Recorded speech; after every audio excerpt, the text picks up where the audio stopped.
جو street lights ہیں ان کو بند کیا جائے. میں نے ان سے کہا کہ جی بالکل مشکل فیصلے ہیں اور کرنے چاہیے ہمیں.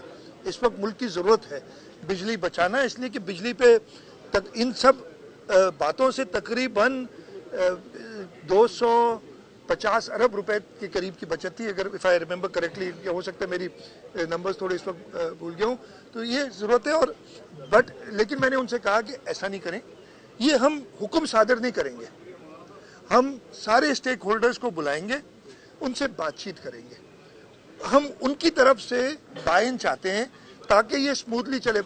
یہ جمہوری حکومتوں میں یہ نہیں ہوتا کہ جی میں نے فیصلہ کر لیا, آرڈر دے دیا, اب یہ تم نے کرنا ہے. تو یہ ہم نے ان سے مہلت لی ہے, انہوں نے اس کو اپریشیٹ کیا ہے. اور پرائم منسٹر صاحب نے بھی, انہوں نے کہا وہ پرائم منسٹر صاحب کو بھی ریکویسٹ کریں گے کہ وہ سارے اسٹیک ہولڈر سے ملیں.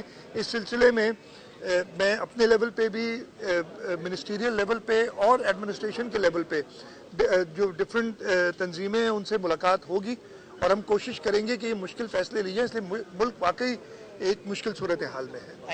میرے بھائی سوال تانجو وٹھا تو پر لفاظی نہ کہو مسا یہ کونے افسوس بھی نہ کیا کہ جی جان علی ونجی تا انہیں تے کہو سوال کہو. کچے کی آپریشن کی بات کی, کچے کا آپریشن چل رہا ہے.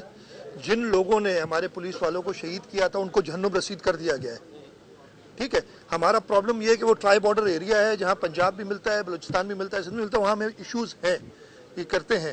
اور آپ نے جو کہا تھا نا, میں آپ کو پھر میرے بھائی بچے ہو, میرے بچوں کے جیسے ہو, کسی کی ناگہانی موت پہ میں افسوس کروں تو اس پہ اعتراض نہیں کرنا چاہیے یار.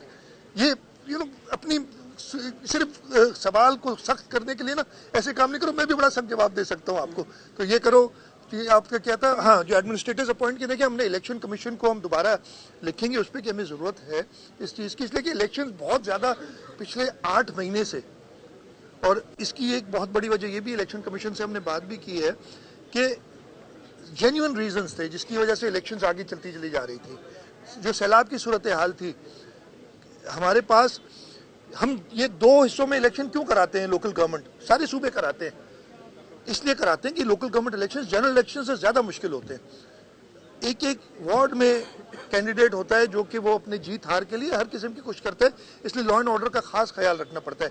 اس لیے ہم 2 حصوں میں الیکشن کراتے ہیں کہ جی ایک جگہ سے پولیس اور ایڈمنسٹریشن کو جہاں الیکشن ہو وہاں لے جائیں. سیلاب کی وجہ سے ہم ان لوگوں کو شفٹ نہیں کر سکتے, بلکہ ہم نے کراچی سے پولیس بھیجی ہوئی تھی, اور ابھی تک کچھ علاقوں میں وہ پولیس ہے تاکہ جو سیلاب کی صورتحال ہے اس پہ جو لا اینڈ آرڈر ایشوز کھڑے ہوتے ہیں اس کو ہینڈل کیا جائے. اس وجہ سے وہ آگے ہوتے رہے. لیکن اس کے ساتھ ساتھ 7-8 مہینے مسئلہ یہ ہے کہ اگر کوئی ایس پی, کوئی ڈپٹی کمشنر, کوئی اسسٹنٹ کمشنر, کوئی مختار کار کام نہیں کر رہا ہے تو اس کو ٹرانسفر نہیں کر سکتے, بھی الیکشن کمیشن کا اختیار ہے. تو یہ تو میں نے ان سے سوال کیا کہ یہ حکومت اتنی میں نے ان سے یہی کہا تھا کہ بھائی اس کو بند کریں, جب الیکشن فائنلی ڈیسائیڈ ہو جائے تب اب یہ بین ڈالی گا. اور میں الیکشن کمیشن محترم ہے, میں یہ بین وین سے کچھ نہیں ہوتا, ایک افسر کو ہٹا کے دوسرے افسر, یہ بڑی پرانی چیز ہے.